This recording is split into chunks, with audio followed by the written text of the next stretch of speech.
سبحان الله والحمد لله لا إله إلا الله الله أكبر أعوذ بالله من الشيطان الرجيم بسم الله الرحمن الرحيم.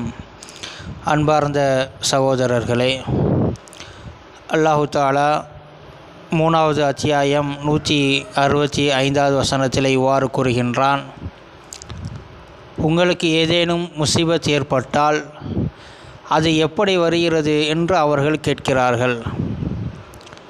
நபியே, நீங்கள் கூறுங்கள், அது உங்களின் மூலமாகத்தான் வந்தது என்று. அல்லாஹு தஆலா இந்த வசனத்தின் இறங்கிய பின்னணி என்னவென்றால், உஹது போரிலே முஸ்லிம்களுக்கு மிக பெரும் தோல்வி ஏற்பட்டது. 70 நபித்தோழர்கள் கொல்லப்பட்டார்கள். நபியினுடைய பெரிய தந்தை ஹம்ஸா ரலியல்லாஹு அன்ஹு அவர்களுடைய உடல் சிதைக்கப்பட்டது. நபி அவர்களை போன்ற ஒத்த தோற்றமுடைய முஸ்அப் இப்னு உமைர் ரலியல்லாஹு அன்ஹு அவர்கள் கொல்லப்பட்டார்கள். இன்னும் ஏராளமான சிறப்புமிக்க மக்கள் இந்த போரில் கொல்லப்பட்டார்கள். அதனால் அல்லாஹு தஆலா இந்த தோல்விக்கு காரணம் நீங்கள்தான் என்று கூறுகின்றான். நபி தோழர்கள் வேண்டுமென்றோ தெரிந்தோ தவறு செய்பவர்கள் அல்ல. தெரியாமல் தவறு செய்திருந்தாலும் அதனுடைய விளைவை நாம் அனுபவித்தே ஆக வேண்டும் என்று அல்லாஹு தஆலா கூறுகின்றான்.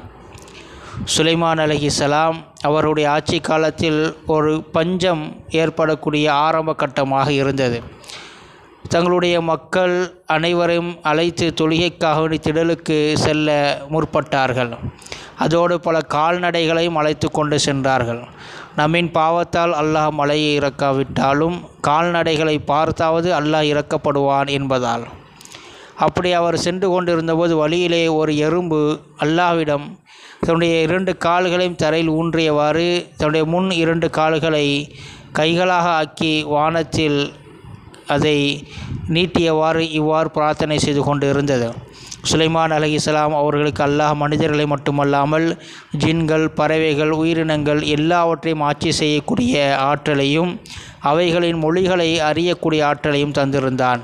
அந்த எறும்பு இவ்வாறு பிரார்த்தித்தது: இறைவனே, இந்த மனிதர்கள் செய்யும் குற்றங்களால் எங்களை நீ பிடித்து விடாதே, எங்களுக்காக மழையை இறக்குவாயாக என்றது. இதை கேட்டு சுலைமான் அலைஹிஸ்ஸலாம், வாருங்கள், நாம் அனைவரும் வீட்டிற்கு செல்லலாம்.